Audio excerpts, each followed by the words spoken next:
muscles can help make you smarter.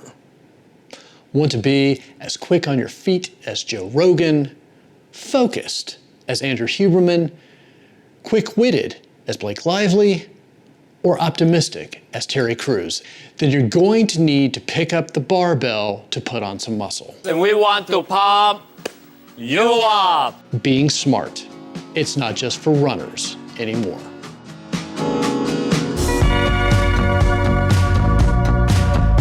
Here's a legal disclaimer so I don't get sued. I'm not a doctor. I'm just a nerd who's into health and fitness. I'm spreading information. I can't tell you if this information is going to be golden to you or not, or whether you're going to consider it misinformation, disinformation, or malinformation. But you know what? That's what life is all about. Passing along information and people getting to judge whether or not it works for them.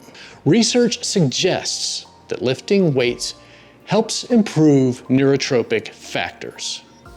Now, that's just college speak for brain functioning.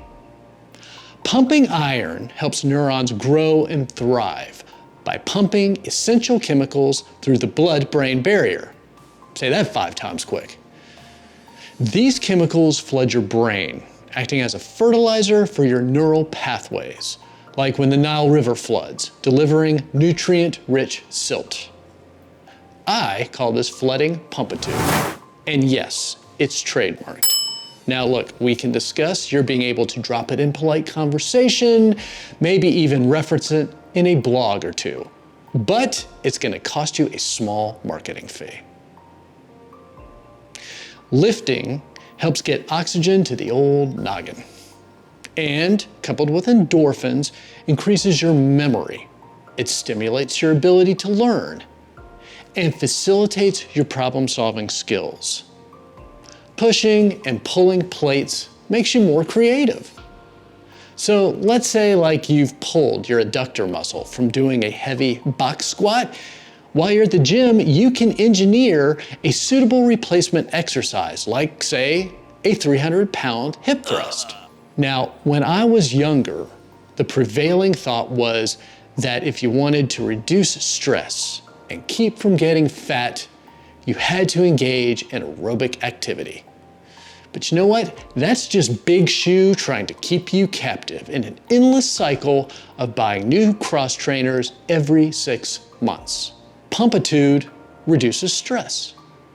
So when you're at the office trying to defend your 8-month website redesign, you can picture yourself picking up a 300-pound deadlift and lightly placing it on the forehead of your senior VP of digital media as you remind him you succeeded even though he set you up for failure. I feel better. And yes, it is an oddly specific reference. Pumpitude is a mood elevator. And the recovery from strength training improves your sleep. My sleep when running distances was shallow. It never felt as though I got enough REM. And as a result, my immune system was weak. I would pick up every cold and flu that came around. On top of that, my muscles, they were just worn down. They never had a chance to recover and grow. As a runner, I never liked my physique. Look, Mr. Buttermaker, quit bugging me about my food. Which is weird, because I had convinced myself that if I ran just a little farther, if I ran just a little harder, I'd build up muscle, just like those guys on the cover of Men's Fitness or Outdoor magazine. It took me years to realize this isn't how it worked. I had no idea those guys were hitting the gym as well as the steroids. I was a running paradox. I was emaciated due to the lack of muscle, and yet I also looked puffy due to constant inflammation. I think we called that skinny fat. Now, they weren't going to put me on the cover of Men's Health, but they could put me in the Tyson Chicken of the Month calendar. I was Mr. August. Building muscle also builds brain-derived neurotropic factors, or BDNF. This is a protein that regulates your ability to learn. Now, all the cool kids call it brain elasticity, which is unfortunate because all it does is remind me of Holly Hunter as the voice of Elastigirl in The Incredibles. Now, today's thought leaders aren't all spectacles and moobs like Bill Gates, nor pharmacology life extenders like Warren Buffett, or that puffy dude standing next to you in a white jacket, wearing a stethoscope, lecturing you on your cholesterol. They are men and women who have embraced the fact that an enjoyable life includes the ability to move freely without injury. Now look, maybe Rogan and Huberman look like they could break you in two. Dr. Peter Attia, Dr. Ted Naiman. They aren't saying one thing and doing another.